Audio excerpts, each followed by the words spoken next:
the Snap UK podcast.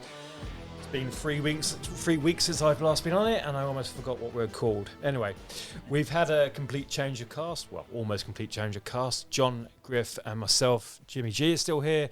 We've lost Gary, who's still stuck in Griff's new MG, and Paul, who's off with an unrelated, medically, sexually connected disease in hospital somewhere. So wish him well and wish him all the best and get back soon. To be fair, Paul wishes it was a sexually contracted disease. I'm not sure it is. Just to confirm, it isn't, but it, gout. It's just a bit itchy. Just a bit itchy. There's not much in the news today because it's pretty much a downtime within the NFL. We're between training camp periods and the summer. So we're going to keep this, as Griff says, very short. So far news, Jalen Ferguson. John, you had a bit of update there. Yeah, he's still dead, but unfortunately so. He it turned, I think the autopsies brought back there were traces of fentanyl and cocaine in his bloodstream at the time of his death, which is unfortunate. Well, it's a hell of a mix, a hell of a cocktail, and yeah. It's still a tragic story, and he leaves 3 kids and a wife, so only 26. In other also grim news, Demaryius Thomas' autopsy has revealed he had CTE of the brain.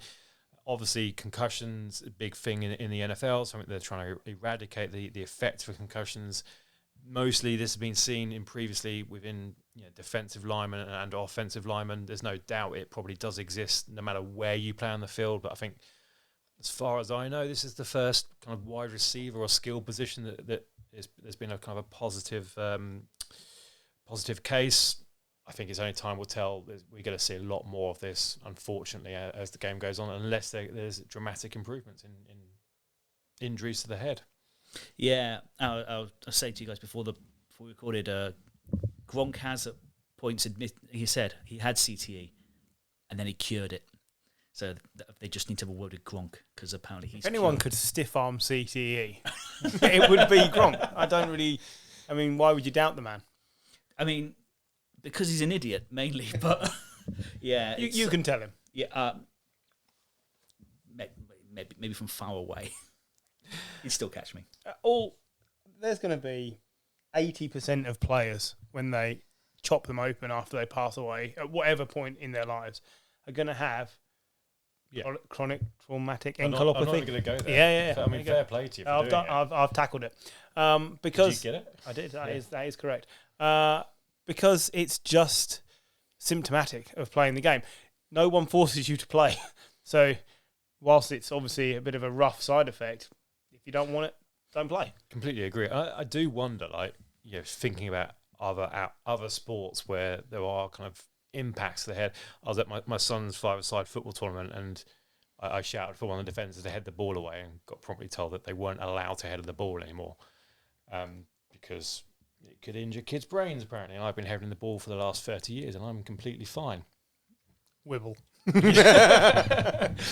But you are dribbling. Yeah, exactly. You think of the NFL, other American sports, hockey. There's obviously a lot of contact. More. English sports like football and rugby and tennis. Does that get violent sometimes? Only if I'm forced to watch it. Yeah. In tennis. Seasonal. Cricket even. People take blows to the head in cricket. I think every sport is going to have this because it might be an unfortunate side effect of playing sport. Yeah. Who was the West Bromwich Albion chap? Jeff Astle. So Jeff Astle's family have been pushing for heading in football, in soccer, to be eliminated because they feel that his passing was in part due to sustained heading of the ball leading to brain injury, right? Yep. And he suffered with, and I don't want to get it wrong, but he had some mentally related illnesses as he got later in life. So this is probably all fact. It probably is all related. But it always comes back to no one is making you do this. If you stop kids headering the ball, fine. You're going to stop them also running around and tripping over stuff because they're children. And we've got a friend whose child is a haemophiliac. He plays everything. He plays rugby, football, cricket. He goes on climbing frames and swings because they decided, well, you can wrap him in cotton wool, but he will still fall over getting out of bed because he's 5. And like, I don't know whether you can justify eliminating people taking part in sports. Yes, you could limit it for the under. What age group is Joe in? Under 10s. So in the under 10s, if you wanted to say, okay, we're going to limit the heading and we're going to teach it and it's going to be done properly, and if anyone doesn't do it properly, then that's a foul or something like that. So teach the kids to head it properly in the best manner for them, that's fine. But if you just eliminate it entirely, then when they become adults, they'll just be bad at it. It'll still be part of the game, and they're more likely to injure themselves. I think they did that in rugby as well. There's controversy about kind of tackling and how, in rugby, same as the NFL, you have all shapes and sizes playing the game, and getting a big guy tackling a little guy, there's going to be issues there. And I think there were a lot of rugby players that came out and said, instead of banning tackling, instead of banning the physical aspect of the game at a youth level, just teach them how to tackle properly. And I think it's almost the same for the NFL. It was the heads up campaign with the NFL, exactly. Teach them how to tackle properly, and you mitigate the risk of this occurring. You don't eliminate it because I don't think anything ever will, but you at least kind of reduce the risk. And life isn't a risk-free sport, though, is it? No, exactly. And so this is the thing. I do understand no one wants to put their children in harm's way, but equally, don't know. Sometimes, I mean, you've got 3, so you could lose 1. Yeah. Which one? Oh, no. But I just think there's so much. She knows as well. There's just so much mollycoddling of everybody now that it's really difficult to know where the line should be drawn for sense, as opposed to just panicking about everything. Yeah. And I really struggle with that. And I know I'm always one for, I think they should just let them tackle everybody, and if you break, you break. I get it, that's no longer the majority opinion, but I don't want to see it go so far the other way that physical sport is just taken away from people.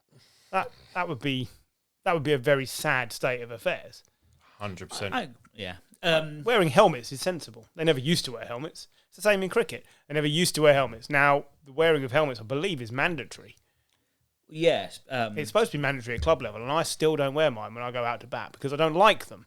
If somebody tells me I have to because it's in the rules, I'll put one on. But I don't like it, and I feel it's my choice. But I believe at the professional level they are supposed to enforce it when they're batting now. They're supposed to wear a helmet. And they have to wear a specific type after Hughes. Was it Hughes? Phil Hughes? Yeah. Phil Hughes, yeah. Because he was hit on the back of the neck, wasn't it? Yeah. And it killed him. So they have to have the little plastic protectors. See, that's fine. That's a lesson learned from a tragedy. But it's also, I've never heard of that happening anywhere else. It's a one-off, horrible incident that happened. And I don't know, you can't stop. You can learn from it. But it's the people that want to stop things happening because of 1 or 2 incidents. You can't just stop everything. Otherwise, none of us would drive cars.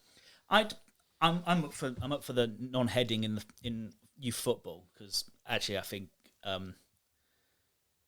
you then concentrate it as a skill game, and you'd have it.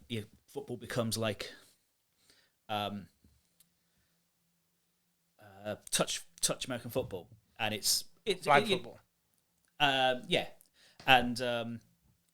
which is how they've done football for years in Brazil, and they're all right at the game apparently. So they've had some success. They've had some success, and is that why David Luiz couldn't head the ball? Yes. Okay. That was his hair. Just got in the way.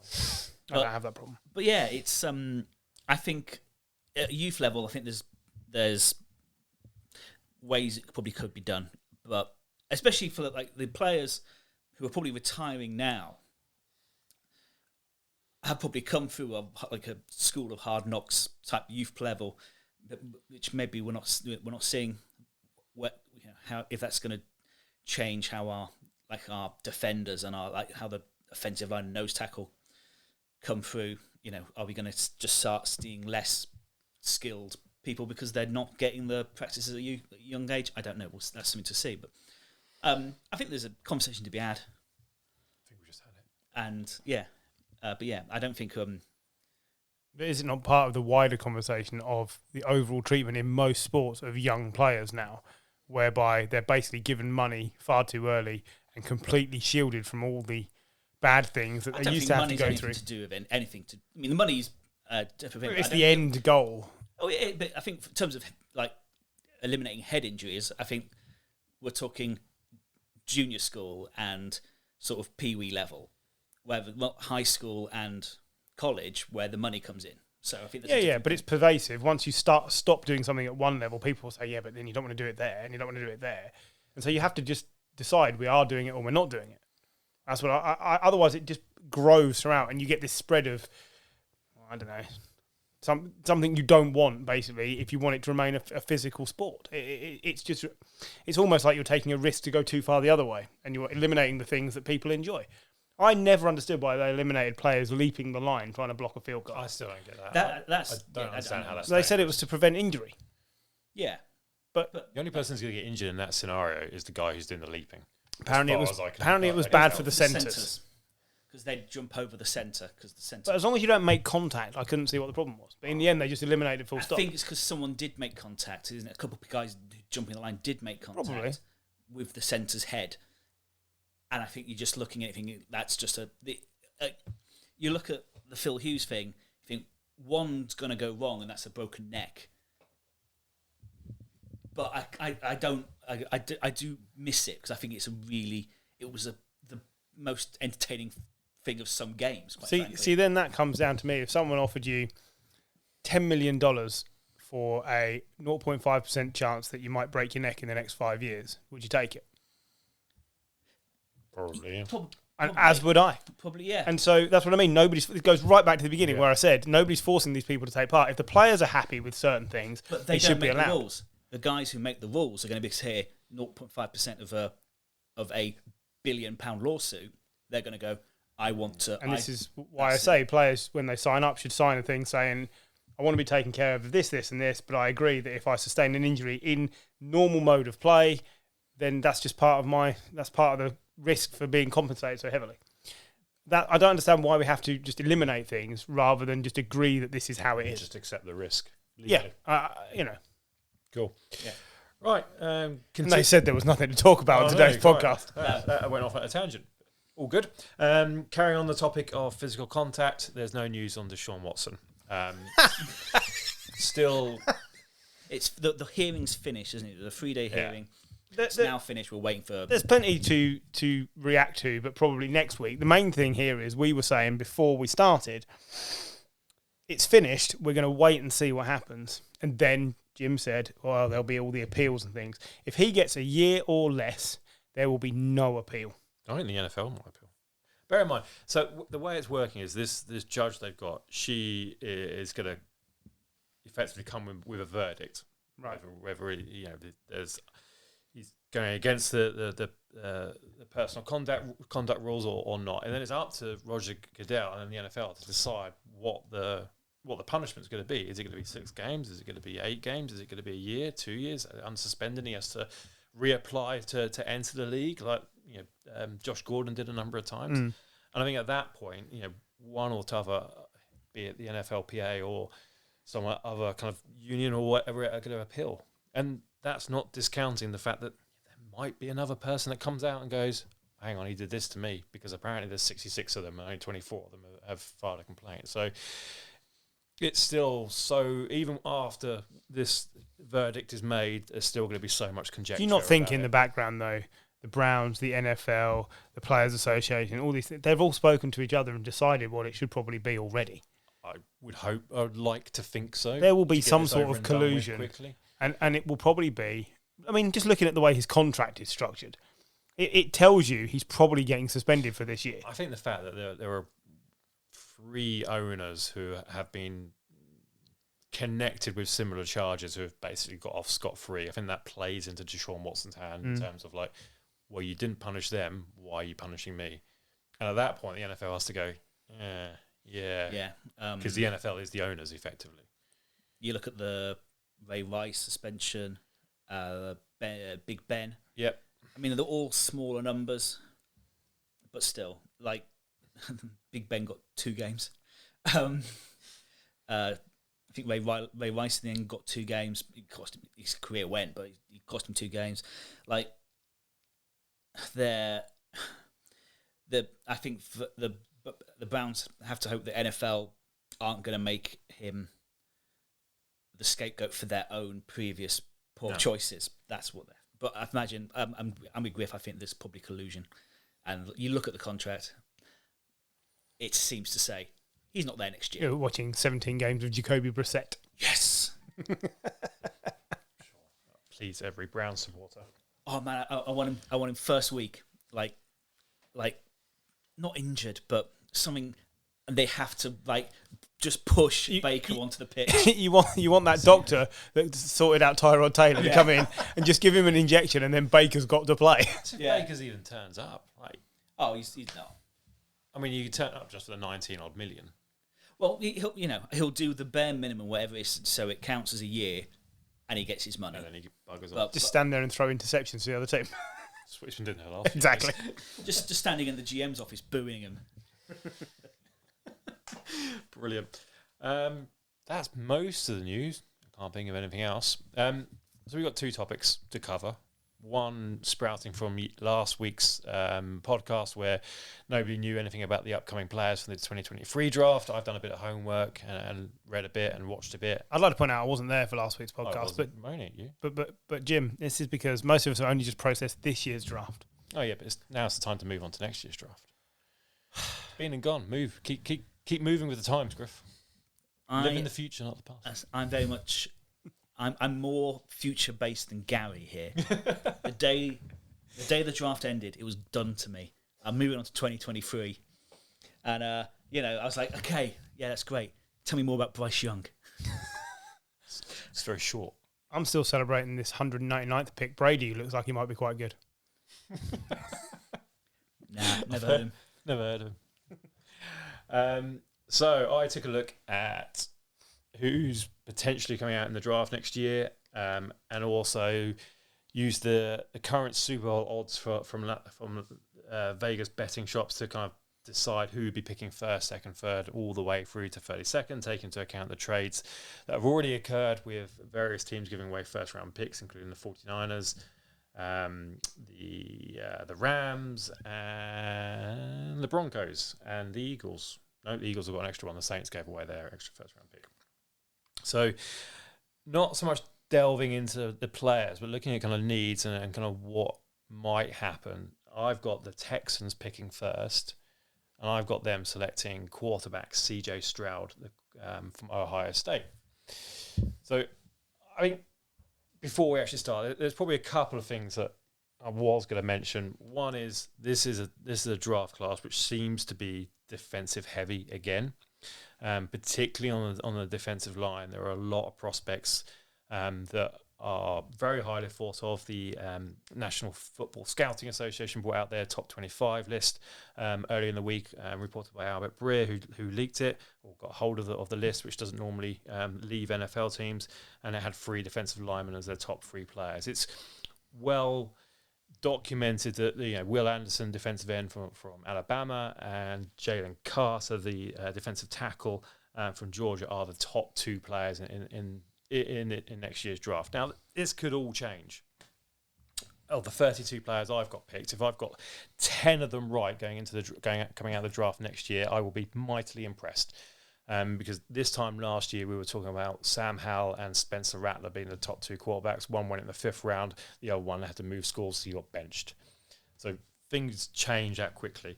At the moment, top 2 quarterbacks, C.J. Stroud from Ohio State and Bryce Young, the current Heisman winner from Alabama, are the 2 kind of favourites. I don't see that shifting unless they have terrible years.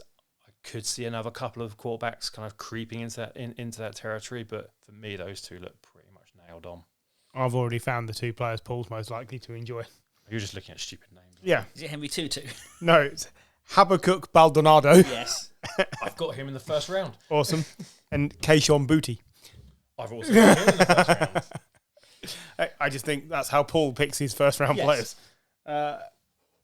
Yeah, I mean, the Spencer Rattler case was interesting because he was supposedly, this time last year, nailed on. Absolute fall from grace. I mean, which school is he at now? I couldn't even tell you where he ended up. And not only did he have to move, but like his whole career just evaporated. Like he suddenly just went down the pan as a player. And it's strange and sad how quickly these things can change, which is a bit why I agreed with the monetizing of some of the colleges for players to make money off their image rights and things like this, because a lot of them never make it. Huge prospects never get the chance. What was his name? Martell. That was on the Tate Martell. Tate Martell. Yeah. What was the QB? QB1. QB1. Whatever happened to him? I mean, like, he was this huge standout quarterback who basically just took to social media, made himself a social media star, and seemed to forget how to play quarterback. Yeah. But he's made his money by being a social media star. And It's not going to do much else. So. no, and that's fine, but so many careers. Like you say, you've got your list of 32 players or whatever are going to... Probably 8 of them never play in the NFL. Potentially, yeah. And that's a massive, massive loss when that's all you've built your life towards. I just think it's a bit sad, and I'm glad that they get the opportunity to make money at college level now. The colleges make plenty of money off them. Yeah, it's throwing the college game into anarchy to certain Yeah, extent. for a few years it'll be odd. It'll probably- And they it'll probably even out. need to have some sort of collective agreement between all the colleges and all the conferences as to how the money is allowed to be made and distributed. Just do away with the people deciding who gets into the final games as well. Make it down to competition. Yeah. Anyway, Yeah, that's an odd one. Spencer Rattler's at the South Carolina Gamecocks. He was at Oklahoma last year under Lincoln Riley and just did terrible and got benched and decided to leave. I'm not sure you'd want to play for a team whose name is the Gamecocks. Would you? Decision. Right. Anyway, so I got Texans selecting a quarterback. I mean, this is based on, if they are picking number one, I'm making the presumption that Davis Mills has not had the most amazing season. They got a chance to pick, someone who had a great end to last year, and they've got someone then to lead their franchise going forward, and hopefully kind of rebuild their franchise after the anarchy of their management, Deshaun Watson, and God knows what else has happened there. It's being the Texans, you could make a case for any position on there. Like, do they just pick the best player? You could argue on last year, Spencer Mills is their one. Davis Mills, sorry. Spencer Mills. Spencer Rattler, Davis Mills. Oh God. But you could argue that their quarterback is their one. Him and Cooks are their one working part of the team. It's a lot of pressure on a third round pick. So yeah, I don't think this coming season he will be the second best quarterback out of that draft class. But I mean, if we look at the Texans, you're never quite sure because they need a lot of everything. I have no reason to believe Davis Mills won't still be in the job. Because A, he was the second best of the rookie quarterbacks, and B, he's probably in no position to be judged this year. The team is not good. No, I know. And so bringing another rookie in is probably not going to elevate them at all. Imagine what they could do if they are picking at number one and they want to move around rather than take another random quarterback. If Davis Mills is as good as he was this year. Well, yeah. I think that's an interesting point because while I was going through this, there's... So the order I've got: Texans, Falcons, Seahawks, Jets, Panthers, Jaguars, Lions, Bears, Giants, top 10. Out of that lot, let's exclude the Texans. You could say, all right, Seahawks, Panthers, Lions, and Giants. 4 teams within the top 10 who could all be looking for a quarterback by the end of this year. I've discluded the Bears with Justin Fields and the Jaguars with Trevor Lawrence, and the Jets with Zach Wilson, because it'd be the end of their second year. I'd like to think each of those teams would give a young quarterback at least 3 years before moving on. But I could be wrong because the Jaguars make Jaguar decisions. So there's, if you're right, if the Texans do finish up with the top spot, but there's still confidence in Davis Mills, they could ask for a bounty of picks for next year and years after to move into that top spot. And select one of them to select a franchise quarterback. while you're bringing that up, this is a question I wanted to ask John, and then I've not been on the podcast for weeks. Would you, John, bearing in mind Daniel Jones in the last year of his contract and unlikely to remain at the Giants unless he has a stellar year? Adebayor year. Yeah. Would you rather have Tua or Baker as your next quarterback? Because Left field question. yeah. Because what would the Giants have to give right now to get Baker? 7th round pick. Anything. And would he not be an upgrade on Daniel Jones? And would he not fit in well in somewhere like New York? I can't believe there hasn't been any discussion about it. I think it's because at the moment they're going with Jones. Talk to me in week 6 because Now, you've been fairly good at supporting your quarterback. I can't fault the fact that you've been behind at least what they're trying to do. But I don't think you can tell me that Baker isn't a massive upgrade, most likely. Because at least for all the bad things he does, he did win a lot of games to start with the Browns. And he has done some awesome stuff. As well, I've been behind the thing that I don't think last year was on him. I think it was poor management. Yeah, he was injured a lot. Of an injured We player. should have seen a lot more Case Keenum last year. Yeah. No, I have to say, I'm not expecting a lot of the Giants this year. What I want We're in is agreement there. I think we said that at the end of last year. it's going to be a year of pain. Yeah. But what I want is I want to see. I think they want to see an upturn in Jones. I think you want to see the silly errors cut out, and they've brought in this new. They've brought the Chiefs quarterback coach in. They've brought the guy. The easiest job on the planet, the Chiefs quarterback coach. Looking good, Pat. Looking good. Keep going. Yeah, You do what you do. our offensive coaches last year worked with Mahomes and Allen. They want to see. You're not going to see Mahomes and Allen, but you want to see an upturn. Now, we couldn't have done any more to fuck him up, as they said. Now they've given him backing. We can't then, 2 weeks before the start of the season, go, oh yeah, we're gonna get that. We've got a chance of a first round pick. A first pick, number 1 pick. Yeah.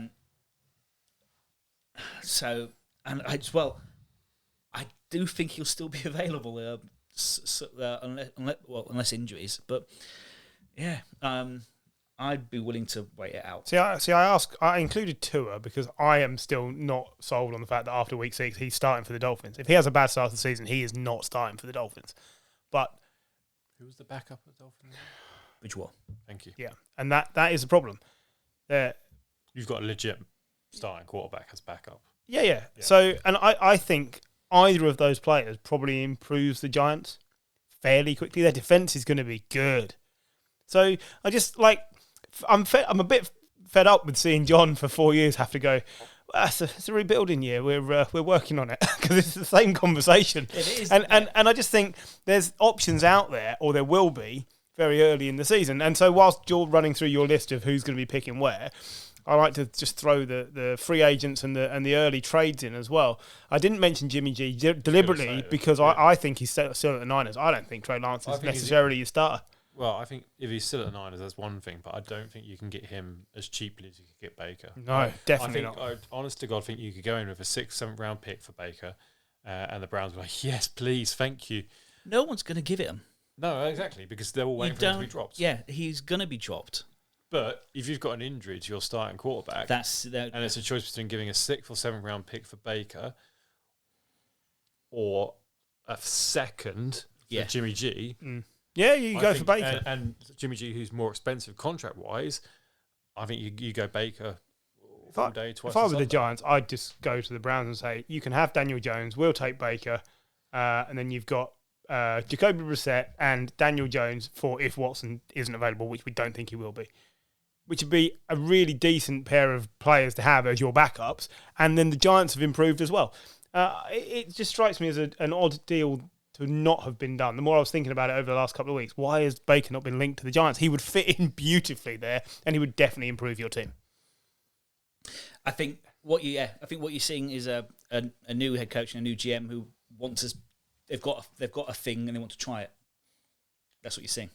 I think it's a no-lose situation for them as well, because like they know Daniel Jones isn't great, so they're going to give him a chance. I think that's a vote of confidence in the first place, but it buys them a free year. Yeah. So let's say that he does shit, they get rid of him, then they bring in a rookie. That probably buys them another 2 years. Yeah. Yeah. I agree. Just an interesting thought. Yeah. Sorry, anyway, to take away from your point. No, I think it's the more I think about it, the more interesting it is. But I just don't. It doesn't. I don't see it happening. But yeah, come back to me. Fair. Week 5, 6. In this mock draft, the Giants weren't getting a quarterback because C.J. Stroud, Bryce Young, Will Levi, and Tyler Van Dyke, brilliant, are all gone in the first 8 picks.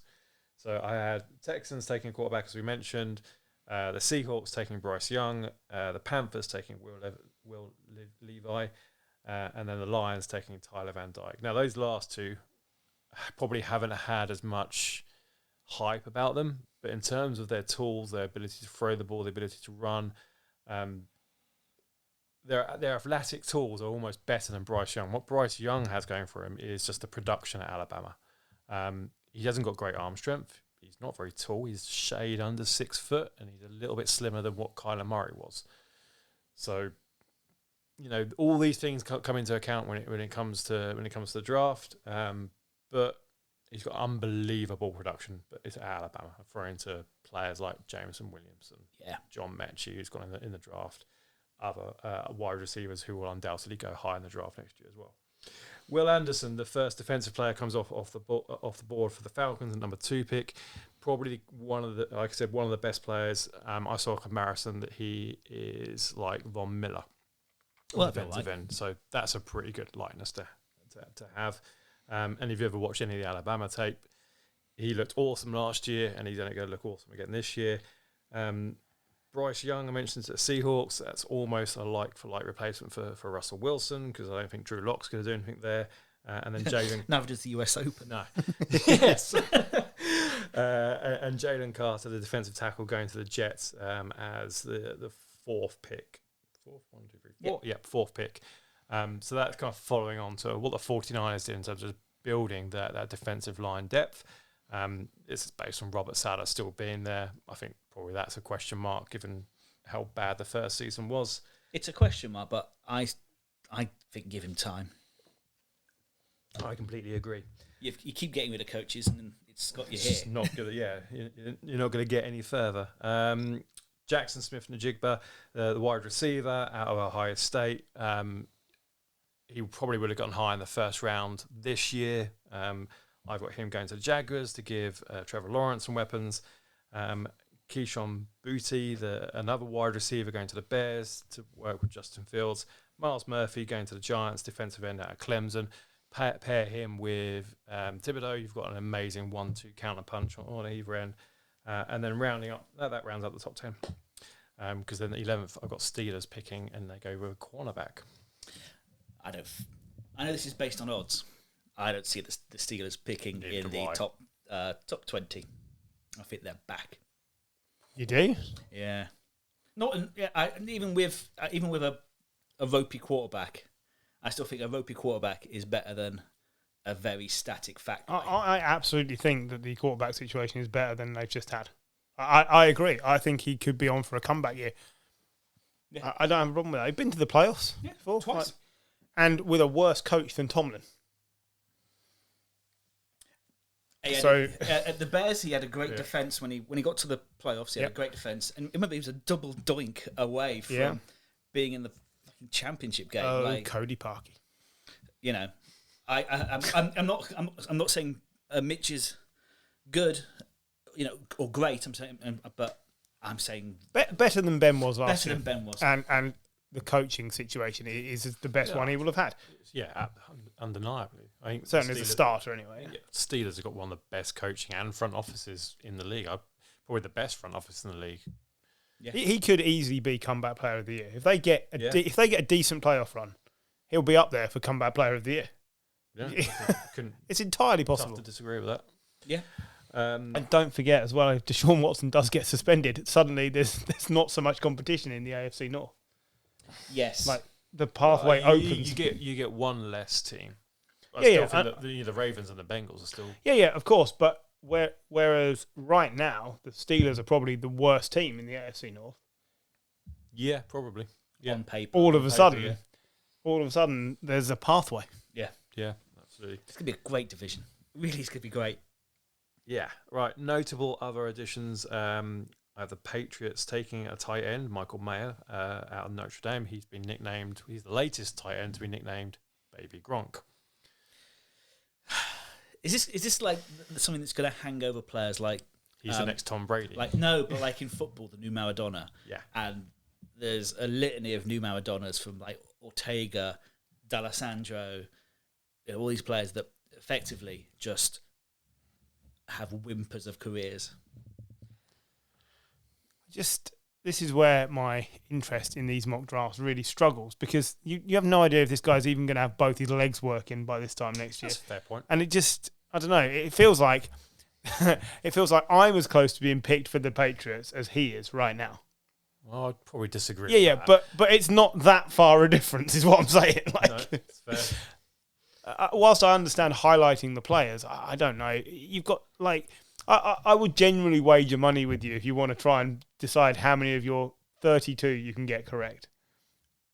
When you say correct, you mean to the right team? Oh, that's the right team. Hardly any. That's what I mean. Yeah. So it's just If I an get odd. one, It's an odd exercise for me. You know, I've always thought that. I struggle when they do the run up to the actual draft, up to the day. I think I got. You got 6, didn't you? 8? Might have been 8. Might have been 8 in the actual And draft. and that's much easier because you're nearly there. But right now, and you know who's actually in the draft. You know the order which teams are picking. as well. I like the heads up on the players to keep an eye out for, and Yeah. that is what I use your This rundowns is for. what this is for. And generally speaking, you highlight all the correct players. It's just when you start adding them to this person's team and this selection, and oh man, I just like the odds are so infinitesimally small. Like we said, half a dozen of these players will never play in Probably the NFL, not. and it I don't know. I just find it so difficult to latch those things together for me. Fair, but we're going to carry on because I got one more player I want to highlight. We didn't have a running back in the first round last year or this year. I've got one running back going this year, Bijan Robinson, a running back out of Texas. If you watch any of his tape, he is electric. And I know he's a running back in college, but he is comfortably one of the best running backs in this draft class. And, you know, it's just quite unusual for the college. He's a leading back. A lot of the kind of backs you see will kind of share a lot of reps. Bijan is not going to be doing that at Texas. He's going to be on what looks like a good Texas team for a change. So that's definitely a name to watch. Do you not think the running back thing will just be one of those cyclical things where we've had a few years where they're not really valued, and then it'll come back again? The guys talked about it last week, didn't they, in terms of value of running backs, and they spoke specifically around like contract values of running backs. I think the same could be said for draft capital in terms of what you spend on a running back. We've seen it. The 49ers, 6th round pick Elijah Mitchell, suddenly he's getting close to 1,000 yards. Kamara's not a first round pick. Dalvin Cook was a 2nd round pick. I think you've got to be, in terms of running back, you've got to be something special to be in the first round. Yeah. I think there's been some hits, Gurley, Ezekiel Elliott, and there's been some misses, Rashad Penny. Yeah. So, yeah, I think, and that's why, you know, you ever listen to Mel Kiper, he never advocates for a running back to go in the Bryce first round. Love a first round running back? No, I don't think Okay. He's just one of those ones that was a massive miss in the draft, full stop. Yeah, Christian McCaffrey was, you know, I know he's had injuries Yeah, later on, but from a pick in the first round, absolutely spot on. Sure. Leonard Fournette, probably not. Oh, I don't know. He's won a Super Bowl, He has won a Super Bowl. and he was So the same pretty as CJ dominant. Anderson. He was pretty dominant at the Jags for a while. It's how long do you expect to get out of them? I suppose. I think Fourth Leonard. round, Bryce Fourth round. I think Leonard Fournette has been much maligned for a player who's actually done fine. Like, he's never in the bottom 10 or 12 running backs. He's not a first round. It was his second pick. 3rd overall. Yeah. He was taken. He's a victim of being picked very high for a running he was back. a victim of Zeke Elliott being picked very highly the Yeah. year before. Yes. And then they thought, here's another Zeke Elliott. But Jaguars doing Jaguars. few things teams would be highly. worse off with having Leonard Fournette on the roster. I completely So- agree. I'm just saying, picking him third overall Yeah. is probably not bad. Of course, yeah. You've seen McCaffrey's been talking to Marshall Falk this year about how to Stay fit. stay fit, and it's he's, Good. effectively like he's like, you need to why are you taking hits in practice? Practice. You need to be, and it's not all about being. You look at the way they bulk up, like Saquon looks like a bodybuilder now, and actually, like you look at like Falk, even Tomlinson, like they weren't as ripped, and I think they're sort of playing for a different game. I don't suffer as many injuries as Christian McCaffrey, and I am true. not ripped. Oh, I do, but I'm carrying a little bit more weight than him at the moment. I do, and I'm also not ripped. No, but you're right. You look at both in the NFL with Tom Brady and also in soccer with Ryan Giggs. They went away from bulking up and being the strongest player and focused more on pliability. And Giggs famously had his own yoga DVD. I think as you progress in your career as a sportsman, we're seeing sportsmen being at the peak of their powers, getting into their late 30s, early 40s. Brady, Giggs. Look at tennis at the moment. Nadal, Djokovic, Federer, all still even Murray to an extent, all still at the top of the game. I know it's not a physical game, but it's still changing the way you train to meet the demands of having an older But that's body. reflected throughout the whole of society. Yeah. When we were growing up, when you were 10, old people were 65. They were old. They looked knackered. They were done. And, like, I remember when the average age for men was, like, 70. Like, it was in our lifetimes that the average male life expectancy was 70 and women's was, like, 73. And now it's way up in the 80s. Because healthcare has improved and understanding of nutrition has improved and the ability to get supplements has improved. So it's not just in sport, it's in everything. It's just everything starts somewhere. It's like when car technology gets filtered down from Formula One. Well, sports, nutrition and health and the way people are cared for filters down into the health system overall. And so everyone benefits eventually. It's just a long process. Exactly. Right. Gone. Falk did also point out, you were catching running back and your quarterbacks are trash. Which is really true. They have not helped him at all this year, the last couple of years. One more name to focus, Joey Porter Jr. He is the son of Joey Porter, the former linebacker for the Steelers. He's a cornerback. I'll go to the Bucks, but another player to watch out for. Penn State, well, a couple of players actually. Watch out for him not turning up at the Bucks. Yeah, absolutely. I always like, because you look at it, I've gone with the Bills as my post-draft Super Bowl picks, and obviously the bookies are agreeing at the moment. Yep, Bills picking last. Look, I know it's really early and whatever else, but yeah, it's But Griff has a point. Like, if Josh Allen gets injured the first week, suddenly the Bills aren't going to be the Super Bowl favourites, are they? Yeah, he's also favourite to be MVP. Yeah.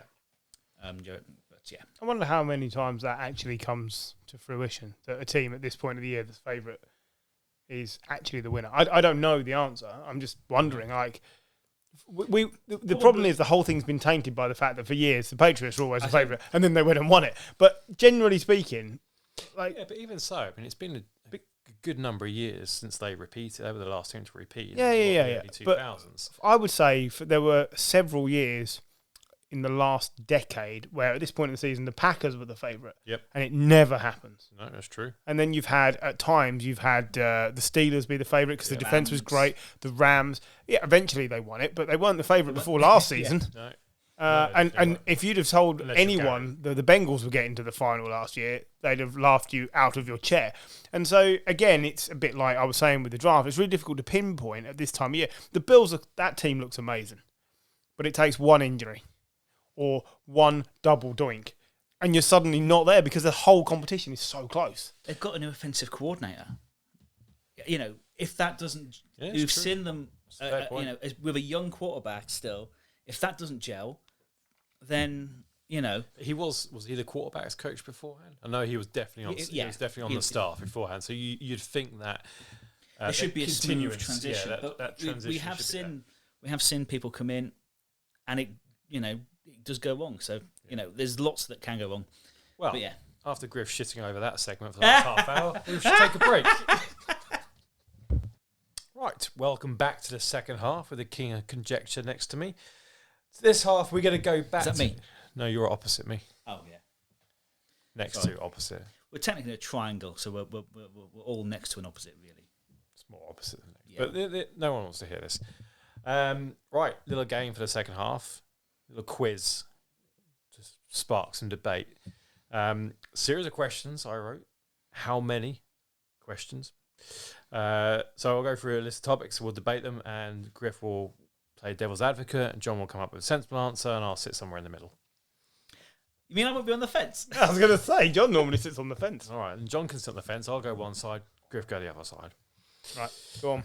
Right, so kicking us off, how many interceptions is Trevor Lawrence going to throw next season, obviously? I don't live in the future. This game's going to be really bad for you. How many did he throw? I'm going 10. Well, I'll go slightly more. I'm saying 12. Comfortably 12. I'm In fact, that's probably a minimum. He threw 17 last year. I'm going over uptick because the coaching's better. It'd be tough to be worse. And actually, he really improved once Colonel Fingers had gone. And so yeah, I'm going 10 at most. I'm going really good year. For I will say 12 as a Big minimum. T. Because I think he's going to be very much improved. I just think they're also still going to ask too much from him. And I think that Doug Peterson will be comfortable asking more from him. And so occasionally they're going to lose games because he's thrown some bad picks. And they're also going to win games because he's thrown them to victory. So I think it's going to be that sort of year for him. I can also imagine him throwing quite a lot of short passes to Etienne.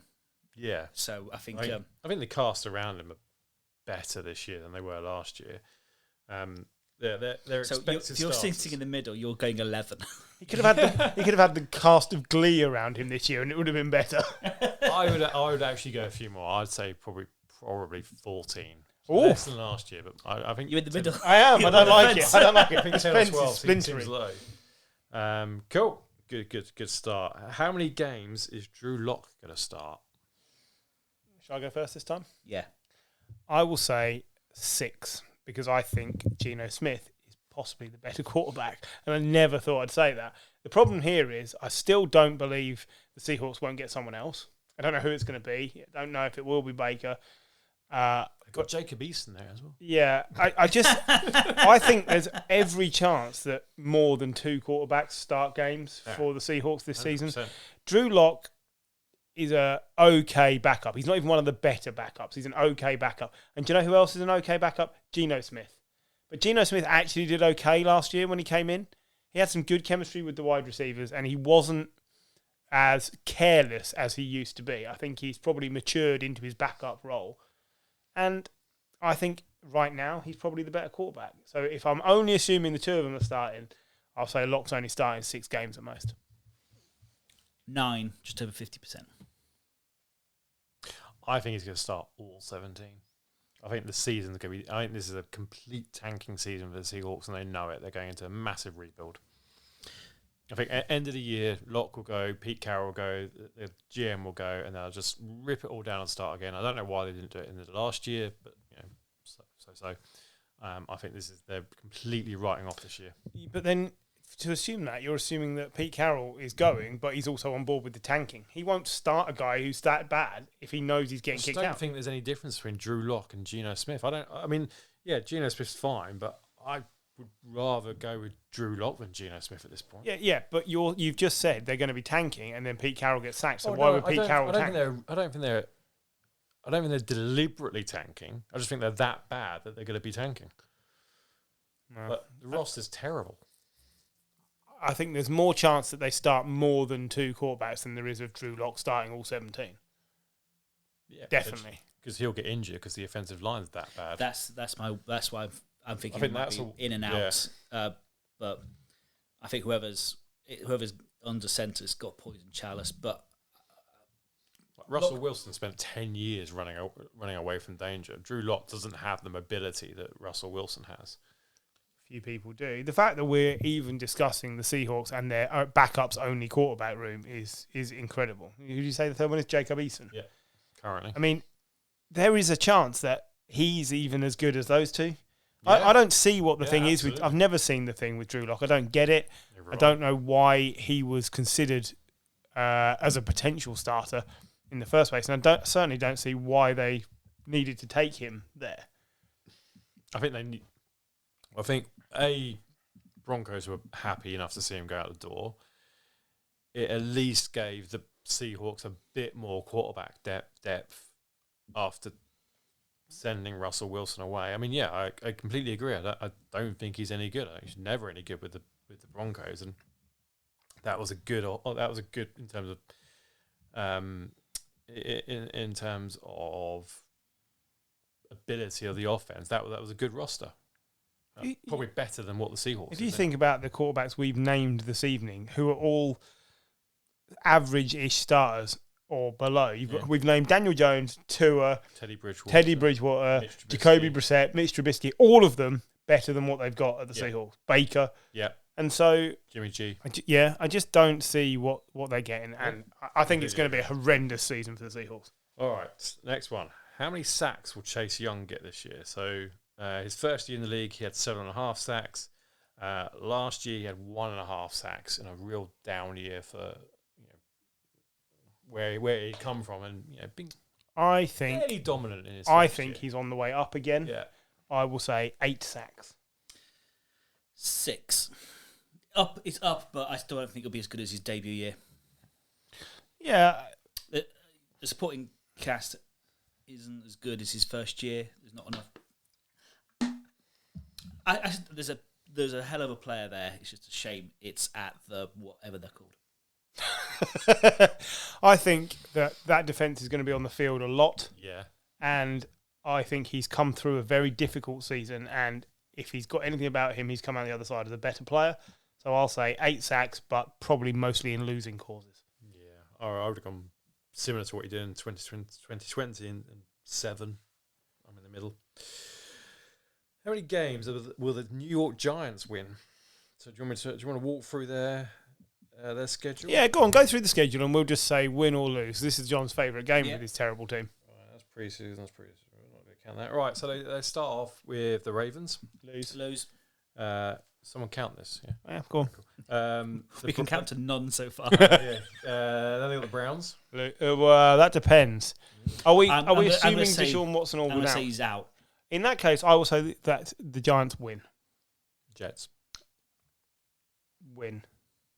No, we're calling the Jets, not the Giants. Oh, I thought you were calling the Giants. Sorry. You definitely said Giants. It's Giants. You did. Right, let's start that again. Unbelievable behaviour. Doesn't matter. I still think the Jets beat the Browns if there's no Deshaun Watson. Yeah, so do I. So we're on 1. All right, hang on. Right, so What was the third game? hang on. Come on to the Giants now. So right, so they got it's a different schedule. Okay, so they start at the Titans, Lose. Yep. home to the Panthers. Win. Who's this? This is the The Giants. Giants. Yeah, win. Right now. We beat the Panthers. Right now, they beat the Panthers. All right, home to the Cowboys, Lose. home to the Bears. Win. I will agree with you for the sake of this exercise. I don't really know. It's a tight one. We've got on 2 wins so far. At the Packers in the UK. Lose. Nope. Home to the Ravens. Lose. At the Jags. Lose because Lose. it's at the Jags. Yeah. At the Seahawks. Win. Home to the Texans. Win. Win. At the Lions. Lose. Lose. At the Cowboys. Lose. Home to the Commanders. Win. Home. Yeah. Win. Home 5. to the Eagles. Lose. At the Commanders. Win. I'm going to say lose. Well, So I'll concede. Go on. We're still on No, 5. Go on. well, 5 or 6. At the Vikings, Lose. home to the Colts, Lose. at the Eagles. Lose. What have we got? I'm at 5. He's at 6. Yeah. So Not very many there. a small improvement. Was it 4 the last couple of years? Yeah. Yeah, and I think that's a realistic evaluation of what they can hope for. There's always a random game thrown in, but that's at best been 7, so it's not great. No, as I said, it's. I think the best thing that's happened for the Giants this year is that the Commanders are going to be terrible. Yes. I think they'll be worse than they were last year because I don't think Carson Wentz is an improvement on anything they had, and the whole back room situation is terrible. And I think the Eagles are under pressure this year to be good.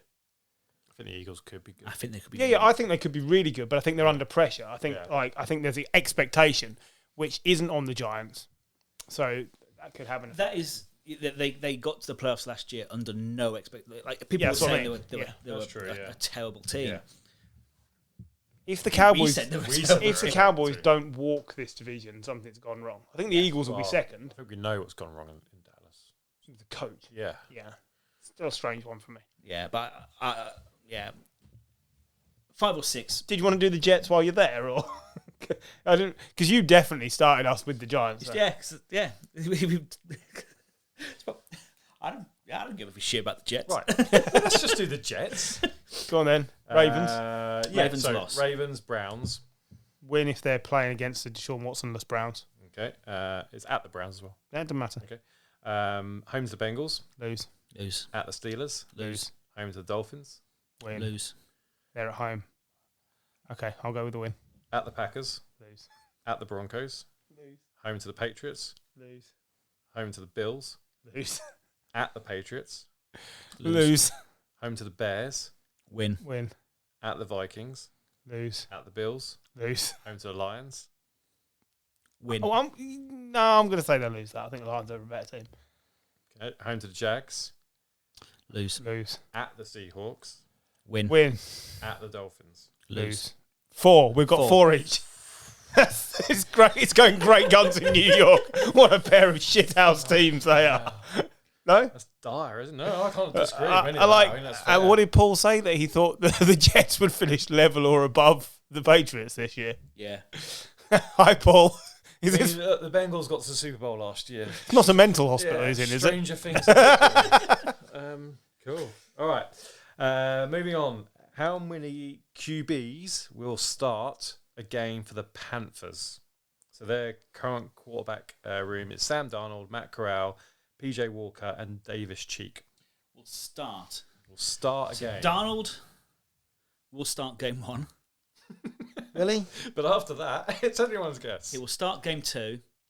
He'll be bummed out by game 4. Bombed out. But they or won't- bummed out. Bombed out. just They won't checking. want to. They won't want to play the new guy game 4.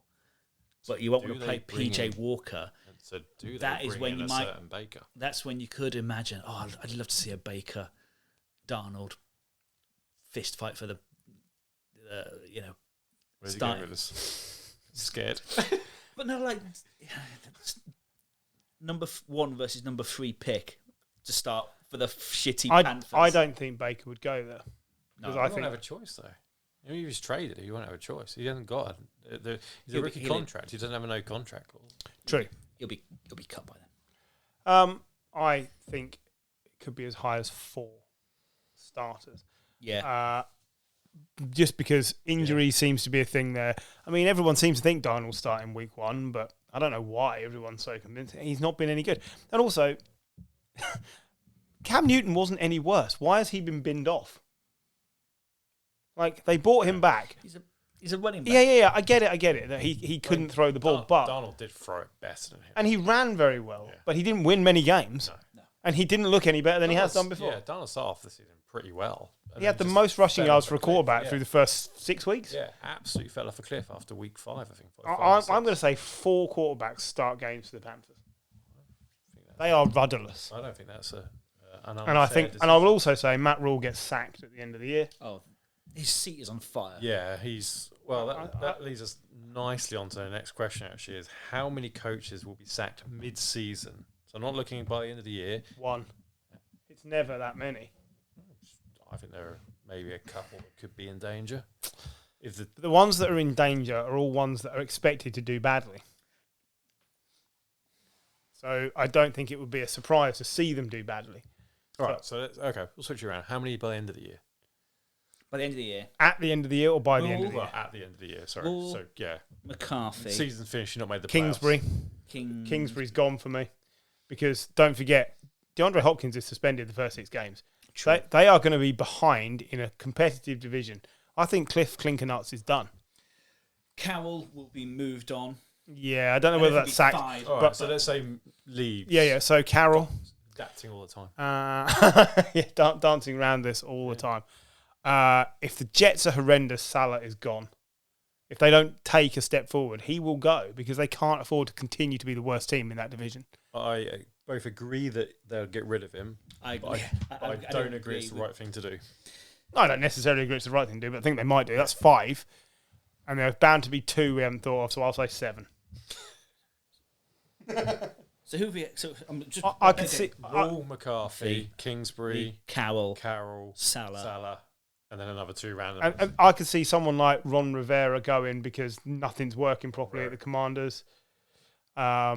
If the Browns, okay, let's say Deshaun Watson's out for the full year, if they have a truly terrible season, I'm talking like 3-4 wins, which I think for them would be Truly terrible, John. 4 wins. Does Stefanski go? No. I think without Deshaun Watson, he gets a pass. Give him the pass. I think he gets a pass because I don't think it was necessarily his alone choice to get rid of Baker. No, I mean I don't think he's got anything to do with the whole. So I think he gets a free pass even if they win no games. Yeah. I'm not sure about some of the new head coaches. You don't want to assume any of them are getting sacked after a year. But some of them are proper nobodies. I just think the Texans are going to get Lovie Smith. Lovie Smith, yeah, that's an odd one to take. This Matt Eberflus. Yeah, well, defensive coordinator for the Colts. He had a good unit. But it's a nothing name on a bad team. Yeah. And the Bears could be truly horrendous this year. It was an odd. I agree with you. Of all of them, and I don't like the Daboll appointment, but I think he's going to get time because we've discussed their situation is fluid. Justin Fields could be the answer for the Bears, but I don't think so. But I think it's very unlikely that Matt Eberflus is the answer for the Bears. And he could just be holding that role for a year because they have no idea what they're doing with that team. I just don't think it's down to the coach. I think it's the roster's not good. Yeah, it's bad. The Bears could be the number 1 or 2 pick for me. I think they're going to be really bad. I think the Bears are going to be awful. Not hot, but a warm seat, Frank Mike. If they don't make the playoffs this year, he's gone. Yeah. I agree, but I also think they're going to walk that division. I don't know. I think the Titans are on a downswing because at some point Henry's going to get properly injured. Like I know he had time out, but he's going to be done. Yeah. And Tannehill has peaked. I think he's past peak. Well, yeah, but that's what I mean. Like at some point he's peaked. And the only problem the Colts have had for the last 3 years has been their quarterback situation. And they've now got Matt Ryan, who, providing he's upright, is going to be the best quarterback they've had since Andrew Luck left. Yeah. And Phillip Rivers got them to the playoffs. Yeah. So I think they could even be on a run. Like, I wouldn't be surprised. I don't think Matt Ryan... We saw him live, right? And he was so much better than the stats were putting up. I know he was giving the ball to Cordarrelle Patterson. But he always has been. But the arm was still there. Yeah. And, like, the vision was still there. Yes, he's a little bit older, and no, he's not Tom Brady. But he is comfortably the best quarterback they've had since the peak of Andrew Luck. I'd agree with that. I'm not predicting the end of him, but it's a hot seat, and I can see. But that's the same for me as McCarthy. See, if the Cowboys don't make at least the championship game, I think McCarthy's done. Because I don't know how long Jerry Jones is going to wait. I say this every year. He's not going to just wait around for things to get better. He's going to keep changing things. He's got Sean Payton waiting there in Sean the wings. Payton. Yeah. And as well, the defensive coordinator is an ex-head coach. So we're now up to about 9. Half the league, exact. I think 5 for sure. It could go to 9 depending on how the season's between 5 and 9. I think that's fair. How many yards will Lamar Jackson rush for? Shy of 1,000, I'll say 950. because it's still going to be a massive part of what they do, but he won't make the I think 1,000. it'll be over 1,000. I was going to say 1,100. Yeah, I think it's going to be a big year. Quick one, and then how many weeks until Gronk makes his triumphant return? Coming back in week 1? No, I don't think he comes back. If I think he does. I'll say playoffs. I'll say if they make the I think playoffs it's and one decent wide receiver injury away for him then to come back. towards the end of the season, no earlier than week 12. But I think, if they're on a playoff run and he's got the opportunity to come in, have done no work, just turn up and play, absolutely think they'll do that. I said it a few weeks ago that I can see it happening, but for some reason I just think it's done.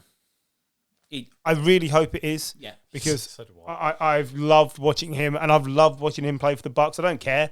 I said all along, I said when Brady and Gronk played for the Bucks, I would love watching them. It's been brilliant. It's been really nice. It's great. But know when your time is done, because what I don't want is to see him carried off a field. Yeah. Cool. How many rookie QBs will have had a start by the end of week 8? So rookie QBs, I've got top 5. Kenny Pickett, Steelers. Desmond Ridder, Falcons. Malik Willis, Titans. Matt Corral, Panthers. And Sam Howell, the Commanders. 1, and it will be Ridder at the Falcons. 2. So what about Matt Corral, the Panthers? I just don't trust the Panthers to make a stupid decision. I think the Panthers are more likely to stick with Darnold and Walker first. And I think Ridder is a much better quarterback than Corral.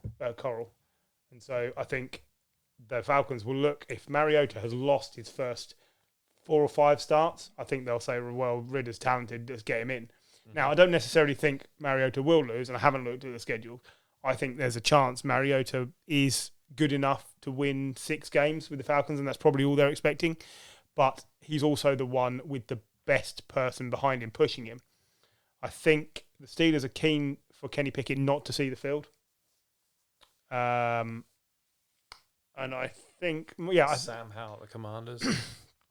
That's the wild card because Carson Wentz could get injured tomorrow. Yeah. But Taylor Heineke is there and is more likely to play. Again, I don't think they want Howell making an appearance if he doesn't have to. Yeah, 2 for me. 1, 2, somewhere between there. I'll go 1.5. How many teams in the AFC West will make it to the playoffs? So Chiefs, Raiders, Broncos, Chargers all have had brilliant off seasons. I will say that it's only 2 because they will beat the hell out of each other, and there's going to be at least one of those teams is going to lose a lot more games than you think, and they just will struggle against each other. Like it could be that somebody wins 9 games and wins that division because they've all taken games off each other, but that will mean the teams finishing behind won't have enough wins over the other wildcard teams. I don't know which teams it's going to be. I have no idea, but there's going to be 2 very good quarterbacks sitting at home during the playoffs. Yeah, I'd agree. I think the strength of the AFC also doesn't help them in general. I think you could easily see 2 coming out of the AFC North, 2 coming out of the AFC East, if both the Bills and the Patriots turn out, even the Dolphins. Yeah. And I mean, the AFC South is probably 1, but who knows? But yeah, I agree with you. You know, they're going to kick the shit out of each other. I was going to say, I'll go 3 because he said 2, but I thought 2.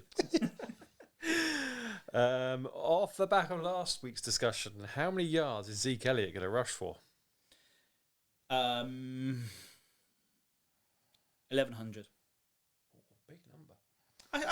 He gets 1,000 yards. Does get 1,000 yards consistently. Seemingly every season. They're managing him.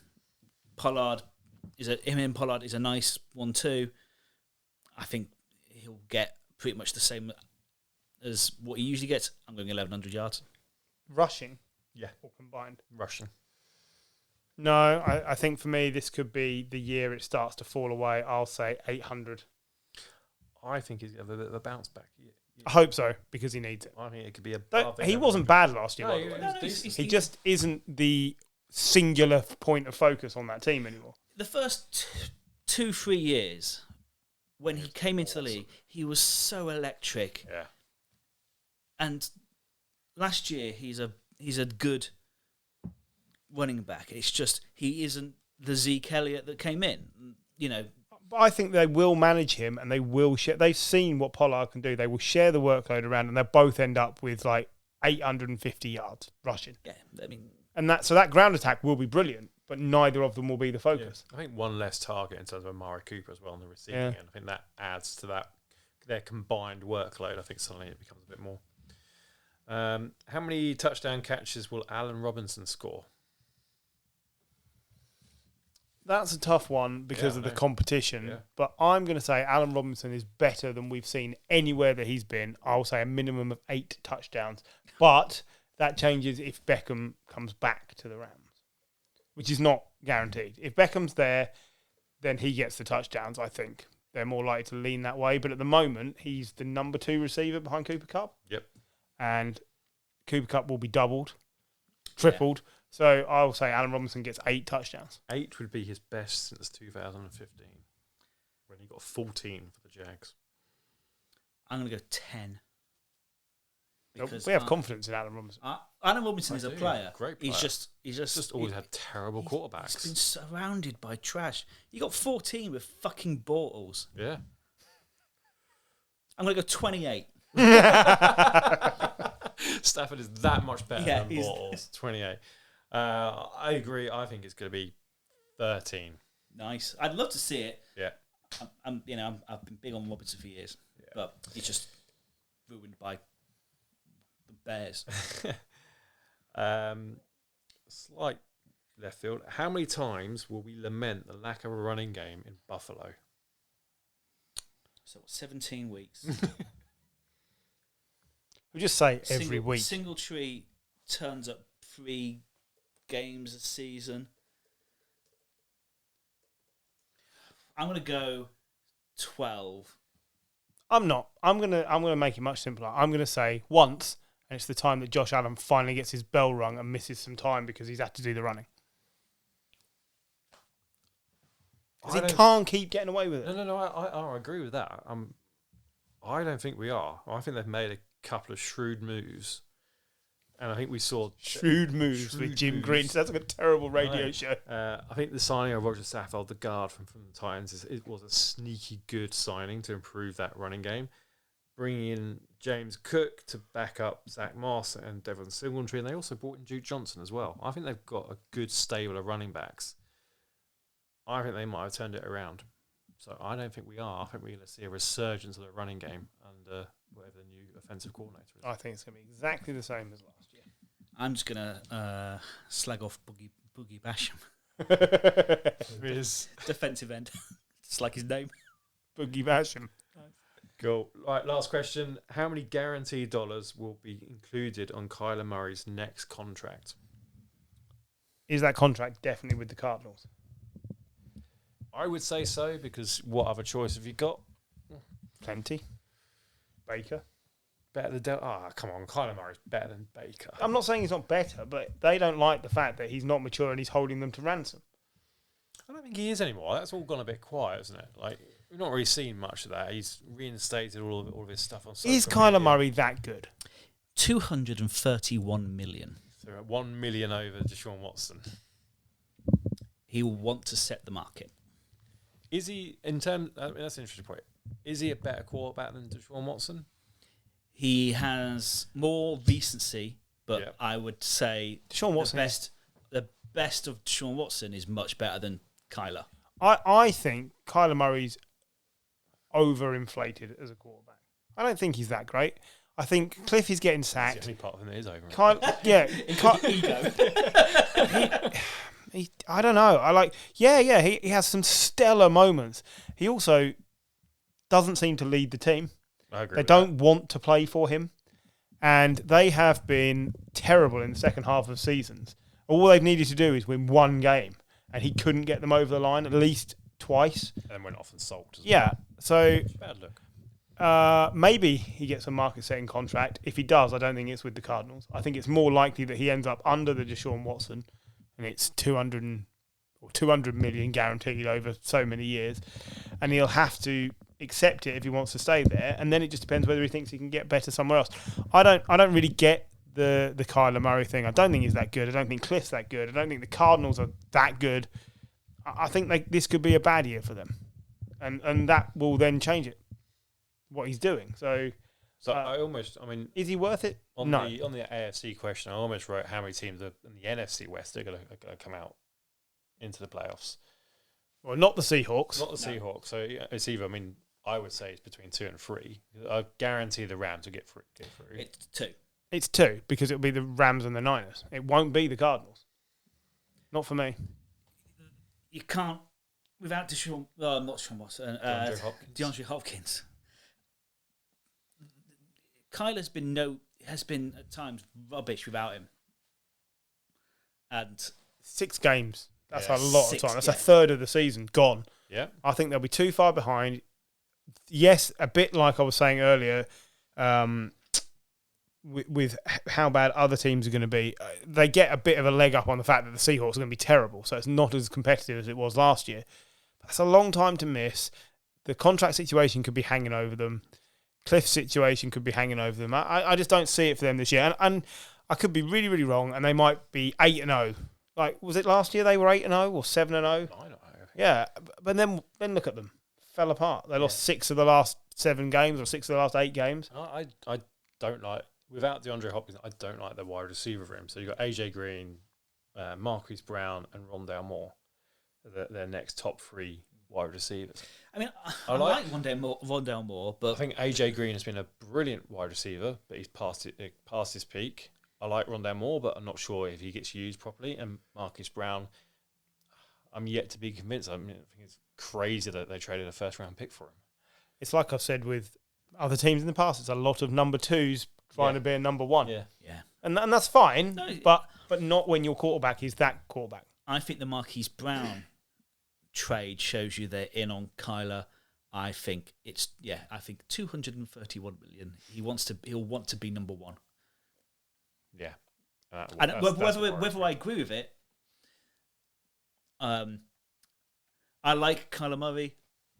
I don't think he's not the high. He shouldn't be the highest paid quarterback in the game. No, absolutely not. He's not even in the top 10. Here's how you have to look at it. Can you win a Super Bowl with Kyler Murray? Yes. Will he be the reason you win the Super Bowl? No. That's it for me. That's as simple as it is. And if you're going to spend all that money over all that time, I think you need more. I really do. Rondale Moore. They got Rondale Moore. Yeah, exactly. Play it again, Rondale. And I absolutely believe, with all the other things aside, that Deshaun Watson is a far better quarterback. He was doing it on a terrible Texans team. If you put Kyler on that Texans team, he'd have just sulked and walked off and gone and play baseball. Yeah. He's probably been right. But I far agree. fewer women would have been assaulted. All right. True. Any more for any more?